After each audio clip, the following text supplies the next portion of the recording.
चला तर बघा मुलांनो, आज आपण काय करूया, ईचा पहिला आवाज. ईचा पहिला आवाज काय आहे? ए. तर ह्या ईच्या पहिल्या आवाजाचा ए असणारी आपण काय करूया, आता पहिल्यांदा 2 अक्षरी शब्द घेऊया, है ना. आता कसं वाचायचं ते शिकायचंय आपल्याला. आता बघा, आपल्याला सगळ्यांना माहिती आहे की ईचा पहिला आवाज काय आहे?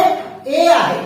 तर मग बघूया आता ईचा पहिला आवाज ए असणारी 2 अक्षरी शब्द कसे वाचायचे. येते लक्षात तुमच्या?